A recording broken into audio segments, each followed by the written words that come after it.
Hey guys, subscribe for daily content. And if you're shopping for gear, make sure you check out the description for the newest items at some of the very best online retailers. There's also links for some of the items that I personally recommend. Thanks! What's going on, YouTube? Metal Complex here, and today I've got a very interesting knife review / knife overview to share with you guys. This is the Vosteed Ankylo, at least that's how I'm going to pronounce it. This utilizes something called the V-Anchor lock. On their website, it looks like the Vanker lock. I'll link this knife down in the description. This is a very, very impressive knife. Tons of your favorite content creators have already covered this, and I've spent some extra time with this.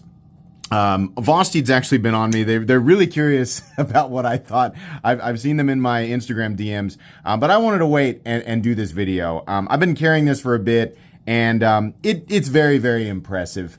I'll link it down in the description. There's actually a couple of different versions that this is available in. You have the premium LMAX version, and then you have a more budget-friendly version in 154 cm that has the mounting position for lefty carry. It does help my channel when you use those links, but that's entirely up to you. Thanks to Vosteed for sending us in. Thanks to my patrons for supporting me. Please make sure to follow me on Instagram at metal_complex and on TikTok at the_metal_complex. This particular version is a prototype. They sent it to me a long time ago. There it is right there. As far as I can tell, it is exactly the same as the premium versions available on their website. So you're going to get LMAX and aluminum in various colors for the premium version, and no option for lefty carry. Or you can do the aluminum and 154 cm version. On their website, it shows the option for lefty carry for substantially less, 130 bucks. Pretty cool. So how does this locking system work? You see this slot right here? I took this thing completely apart, but Stasa has a really great disassembly video on this thing. It showcases all of the internals. So I'm not going to do that. I'm just going to explain to you exactly how this works. This slot right there accepts a tab on the leaf that's underneath. You actually move that tab out of the way by pushing the pivot, right? So it's being moved out of the way. I've got the actual thing here so I can show it to you. This chunk of material is sliding into this slot right here. I very much doubt we're actually going to be able to see it, but the leaf slides in there. Now that's different from something like a liner lock, right? Where the tab just slides underneath the tang. This chunk of metal is fully engaging with this slot right here. Furthermore, there's a magnet inside of there, and as far as I can tell from when I took it apart, that magnet is assisting in holding this lock bar in place. You guys have seen all those torture test videos by now, right? And those videos are massive. It's overkill. You'd never use it. You'd never use a knife naturally in scenarios that would put that much stress on the locking system. But holy moly, does this thing hold up. The cool thing about the triad lock is that it's so incredibly strong, right? It's incredibly strong. But it's so stupidly overkill for what you would naturally use a knife for, right? And what you trade to gain the strength of the triad lock is, in my opinion, ease of manipulation. I think many people would argue with me, but what was cool about like the shark lock is that it was essentially the same strength as the triad lock, both designed by Andrew Demko, but just way easier to manipulate, right, than your back lock, triad lock. So I love locks that kind of balance the ease of manipulation and really push that strength to the line or over the line. I would consider the V-Anchor lock to be something, a lock that is far stronger than, what the average person would need in a pocket knife, but it's unbelievably easy to manipulate. You simply push the pivot down and the blade drops, and then you use this huge opening hole, or the front flipper, which is fine, or the rear flipper, which is also fine. That's really cool. The combination of all that stuff is really cool. And the way that they put this together is different, even though it is a button pushing a liner over. It is different than what we have seen in the past, right? Button-operated locks like the plunge lock, that's its own thing. A button-operated liner lock is also its own thing, given how the liner engages.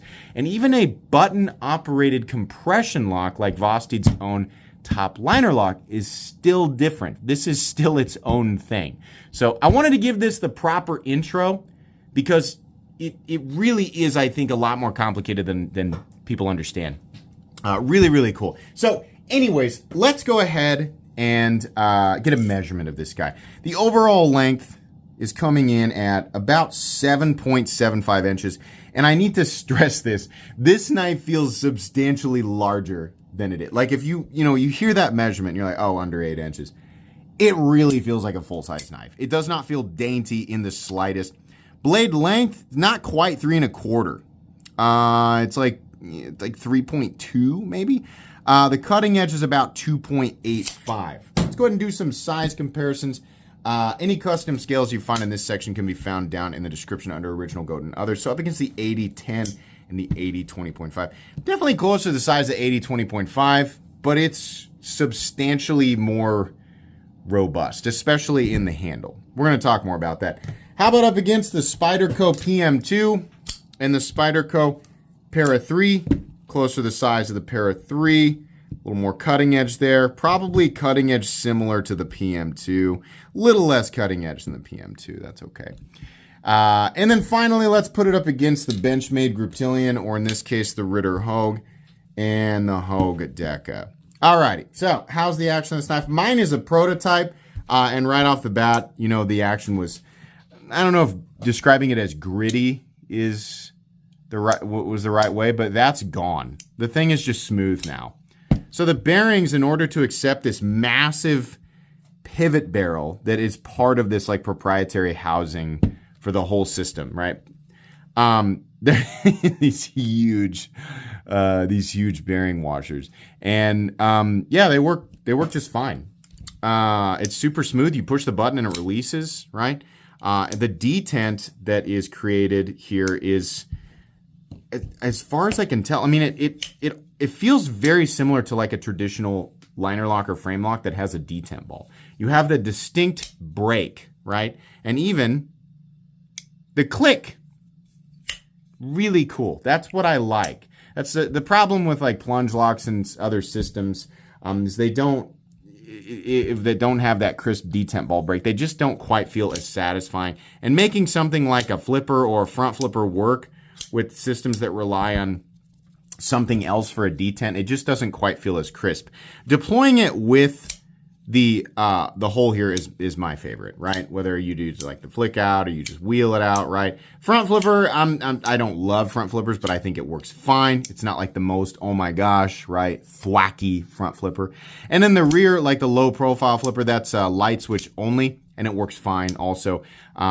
Push buttoning it, not gonna work because the front flipper will come back around and sort of run into your finger, so you have to light switch it and get it out of the way. It's fine. Definitely the most satisfying way to deploy it is with the opening hole. But the coolest part of the action is honestly the lock release. You push the button and it falls, right? That's cool. We've felt that before. There are definitely other systems out there that utilize the pivot for the release of the lock. Just the way that the lock operates is different.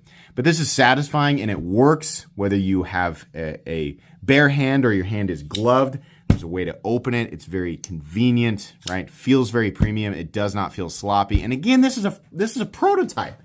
So it's possible that the final production versions feel even better. But I am completely satisfied with this. I think it's great. I think they did an excellent job.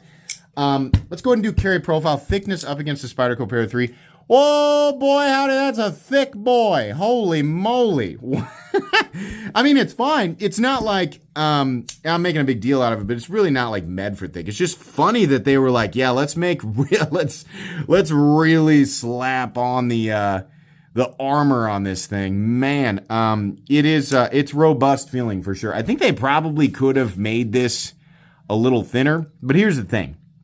On this knife, I think, for the debut of this, and I say debut because there's no way that this is the only knife that they're going to implement this on, right? So maybe they do like a V2 of this and they make it a different size, or they make the scales a little thinner. Maybe they do. But I mean, I feel like we're going to see this locking system on like a ton of stuff from Vosteed at some point, right? Maybe not immediately, but at some point for sure. So they are on the robust side. I gotta admit though, it does give it kind of this powerhouse feel. The knife doesn't feel dainty. Like as soon as you open it up, it feels like, yeah, there's something else going on here, right? It feels like a knife that you want to take out and just do a bunch of stuff that you wouldn't normally do with a knife. Don't do that, right? Even though the locking system has, according to a bunch of other channels, I've seen a bunch of videos, it can handle some absolutely insane stuff. But still don't do it. Because if you do break it, doing something that you wouldn't normally do with a knife just to test it, I very much doubt their warranty is going to cover it, right? Use it like a knife. If you're in an extreme situation, the idea here is that this knife will likely be able to handle levels of abuse far beyond your standard pocket knife. But I would save that for when and if you actually need it, right? So that's what I would suggest. But yeah, anyways, as far as carry profile goes, the scales are thick. We're getting a little off there. We're getting into the meat and potatoes before we're through the veggies. Let's go ahead and do length and height up against the PM2 and Para 3. So I'm aware that I'm carrying, like, this doesn't feel substantially different than carrying something like the Ritter Hogue, which has tie on it right now, so it feels a lot heavier, right? But just the general size, the room that it takes up in the pocket, it doesn't feel that much different to me. Lengthwise, it's shorter than the PM2. It's longer than the Para 3. It's pretty tall, not taller than here, right? But overall, my carry experience with it wasn't like, oh my gosh, I'm being horrifically weighed down. I am anchored to the earth and unable to move. Nothing that dramatic. In this case, we have aluminum. We have steel lining the inside. And then we have an LMAX blade, and the weight of it comes in at 4.9 ounces, which is heavy, but not absolutely insane. I want to say the Ritter Hogue in G10 is going to weigh something like 4.5 to 4.75 ounces, right? Something like the Spyderco Shaman is going to weigh 5.2 ounces, a little bit bigger, sure. The Ontario Rat Model 1 is going to weigh 5 ounces. Just general, like, knives that I would put in the same general ballpark, right?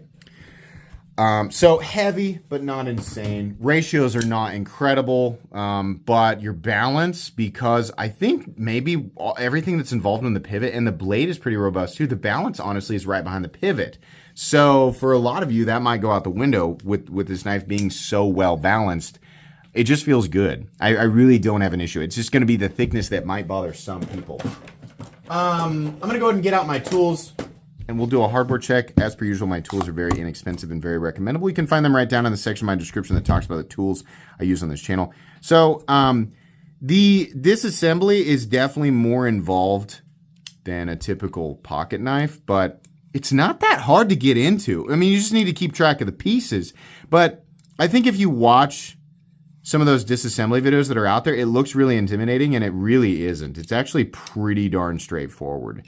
And I can't remember if I captured my original disassembly when I unboxed it. It's possible that I did in the original unboxing, but it's just not really all that bad. You have T8 screws here, and then for the back of this cap here, I believe those are T6, which Vosteed, I would very much recommend that you use T8 across the, I really hate T6 heads. And I know I used to emphasize it a lot early on the channel. I don't anymore.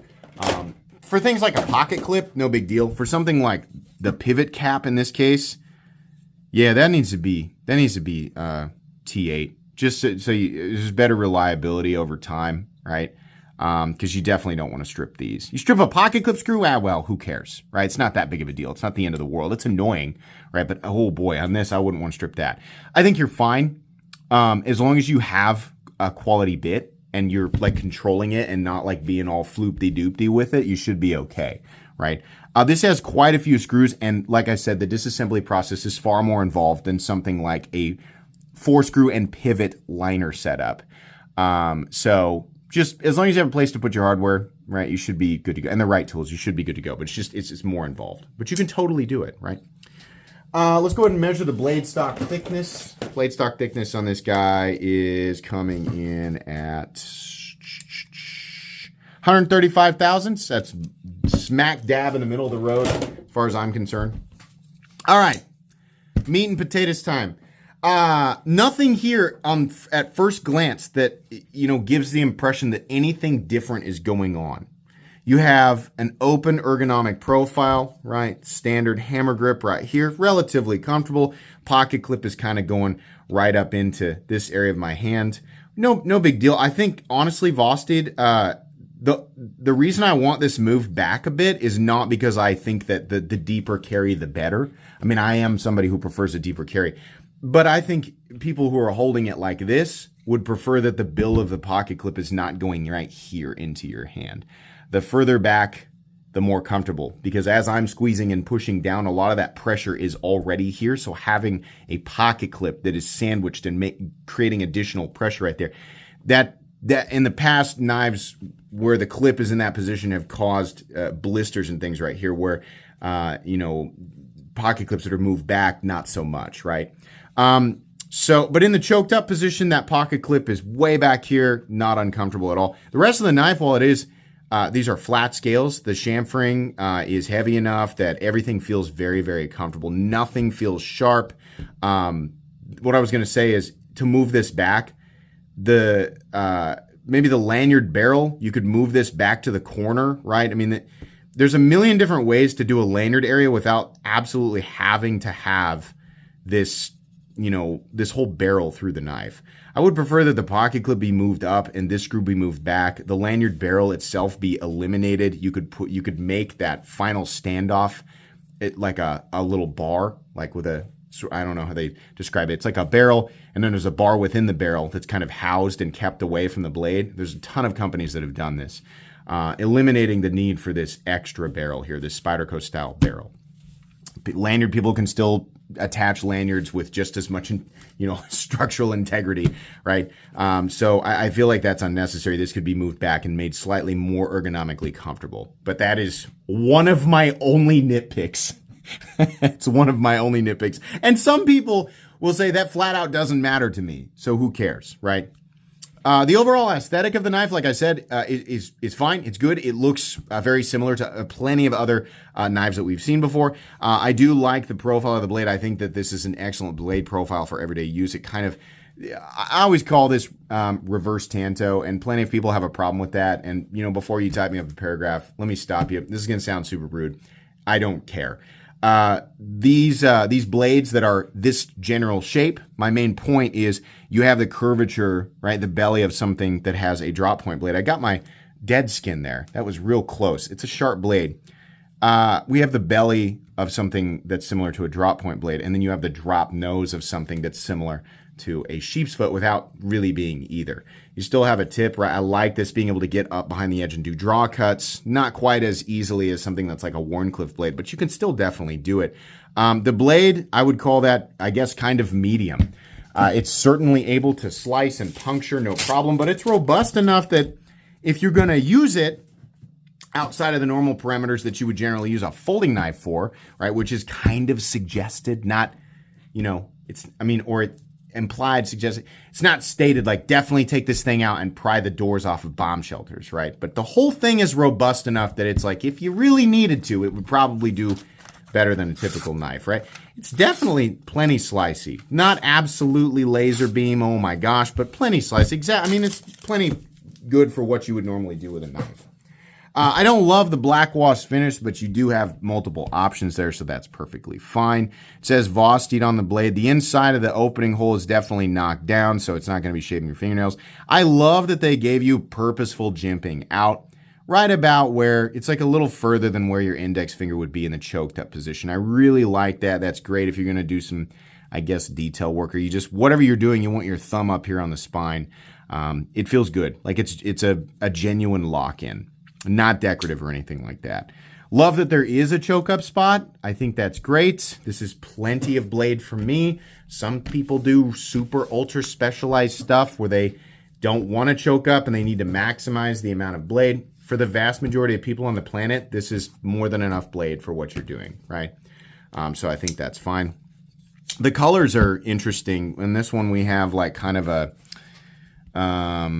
flu booger green with with the gold. It actually looks really nice, right? But you have some of the wilder colors, and then you have some of the more basic colors. That's the nice thing about aluminum, is that it can be anodized in like a wide range of different colors. I think the aluminum scales are great. I feel like originally I had mistaken this for titanium. Doing this type of knife in as many different configurations as possible is a really, really good idea. I think that, eventually doing a smaller and larger version of this knife is a good idea. Doing an even less expensive version, because like I said, they do have a less expensive option right now that's aluminum, and it's literally the same knife, but 154 cm instead of LMAX, which is fine for substantially less. Doing a version of this that is simply G10 or micarta and 14C28N with exactly the same lock is also a great idea. It's even less, right? If you could get like a sub $70, sub $75 version of this, I think that'd be great. And then doing one in, something really premium like S90V in titanium would also be cool. I think that'd be great. As many different versions and different sizes as they can do. But I think that thinning this up just a bit is probably going to appeal to more people without taking away from how robust it feels, right? Thin this down by maybe 15% or so, and I think you're going to make the vast majority of people have maybe a little more, maybe even thin it up by 20%. But these scales, it's just funny how that's something that I keep hearing from people, and I agree with it. It's just like, wow, why the scales are really thick. But yeah, not that big of a deal, honestly, all the way around. Let's see here. Anything else we want to cover? Blade and handle? No. I love that they just put LMAX and Vosteed. Like they don't need you to read a bunch of stuff. They don't need you to see a whole bunch of billboarding. They're like, yeah, you guys know. That's fine. The pocket clip itself is wonderful. Like they have great clips. This is about as perfect as you could ask for. You have a nested pocket clip with nested screws. Drop and then bill, and then the bill isn't absolutely insane, right? It's still in this position, pulling up into your hand a bit, but it's not the most offensive thing in the world. Either way, it's riding on texturing here. The texturing is, I don't know, not aggressive. I'd say it's about medium. That frag texturing is kind of nice. But yeah, in and out of the pocket over time, it'll fray up your pants. It's just the way it's going to be. Stop pin located back here. Traditional spot. Is there any blade play? Absolutely not. Holy moly, it's solid. But I mean, that makes sense. I mean, this tab of steel is falling into this slot. So you have multiple points of contact. It's solid, man. Solid. Not a hint of anything that could be considered lock stick. Nothing at all. I think I can feel the magnet being overcome when I push this if I'm in my mind, if it's working the way that I think, but it's not. You're not like having to overcome any incredible force. It's just very specific force on the pivot. So it's like it's doing a great job of holding everything in place. Like the lock itself is engaged really well, and the magnet, I think, is doing the job. But none of that is difficult to overcome with this specific type of pressure. Any pressure that would naturally be applied to this knife during use is not going to disengage the lock, except for one thing. And it's you, right? It's where you're going to be putting your hands. The issue with a lot of knives that, where the lock can disengage or is meant to disengage via the push of a button, the buttons are on the handle face, right? So that means you have to be very cognizant of where your hands are while you're working with the knife. Standard grip, no problem. Left or right-handed, you got no part of your hand on the button. Lefties, choked up, your hand is on the button. You will disengage this knife if you squeeze hard enough and use it like this. That is kind of a bummer. Right-handed people, if you're cognizant of where your index finger is, you're not going to disengage it. But you really have to pay attention, because if you're choked up in the most optimal grip, guess where your index finger is? Right on top of the button. This isn't, I wouldn't call this a design flaw. It's just part of what happens when you use the lock as the disengagement, right? So either they need to design a way for this to disengage in an area that's not affected by natural hand positions during normal use, or they need a secondary safety that holds the lock in place, right? Perhaps on the spine. I don't know how that it could be implemented, right? But like the Spyderco compression lock, you're not affecting this during use. You can't you have to go out of your way to disengage this, like the way that this is the closest thing that I can relate it to how the thing locks up. Because the compression lock is a tab of steel that slides in behind the tang, right? And a lot of like Vosteed has created a button operating compression lock. And so the way that you move that over is a button out on this side. But the part of that kind of sucks is that it's on the face of the scale. So while you're squeezing it and using it, there's a chance you could accidentally disengage it. You put your hand in the wrong place, right? So super awesome lock, potential for disengagement depending on how you're using it. I feel like right-handed people, you're really, really going to be aware. You're going to know, right? If you're in gloves, you might not be as aware, but you still have to be careful, especially choked up, right? So yeah, be cognizant of that. Left-handed people, you're really, you know, in a hammer grip specifically, you are confined to this hand position. You can grip it up here and use it, but you can't hammer grip it.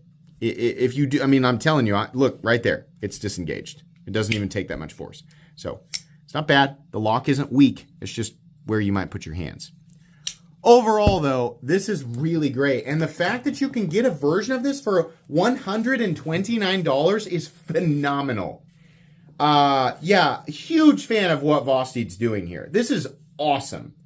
Being able to manipulate this thing so easily and have such dependable lockup. I mean, honestly, the strength of this locking system from what I've seen is overkill, but that's fine because the way that you manipulate this thing, it's just as easy, if not easier to manipulate than the vast majority of folding knives out there. So sure, yeah, I'll take it. It's really great. Can't wait to see how they, you know, evolve this system to accommodate for as many different, you know, grip positions as possible, and especially optimizing it for left-handed people. But I like that they give left-handed people the option to go, yeah, I'm aware of the potential for disengagement. I'd still like to carry it. They give you a left-handed version. You need your premium ones to come out with that tab. I've heard some people are having an issue with that tab coming out if you need to switch the pocket clip over. Use the tip of a tool to kind of pry it out, but it probably should just fall out, honestly. I don't have that one, so I can't speak on that. But yeah, overall, this is really, really great. This version of the knife you're seeing here is $169 for Elmax and aluminum. I think that's a wonderful price. I don't have an issue with that. These are made in China, but this is Bowler Elmax, and the execution of these materials is very good. This is an incredibly competitive package when we're stacking it up against realistic competition, especially that $130 version. That is bonkers. I love that. I think that's really cool. So to recap, secondary, like a safety, would be great to keep this engaged, or a way for the lock to engage and disengage on the spine would be really cool. Larger versions, smaller versions, less expensive versions, more expensive versions, all big thumbs up. The scales probably need to be shaved down about 15%. But they have a real winner here. As it is, without these little things, you know, in my opinion, needed to be improved or changed. This is a hyper recommendable knife. This is one of the coolest knives of 2024, easily. This is going to go in my most recommended knives playlist, absolutely, no problem. So pick this up. You will not be disappointed, but just, you know, pay attention to those little details that I pointed out there. Please make sure to follow me on Instagram at metal_complex and on TikTok at _metal_complex. If you enjoyed this video, leave a like. If you'd like to check out my other content, I do, of course, have lots of videos of knives that are either expensive or inexpensive that I do or don't like, so check those out. And if you enjoy all my content, go ahead and click on that Metal Complex logo right there and subscribe, because there's definitely more coming. Thanks again for watching, everybody, and have a great day.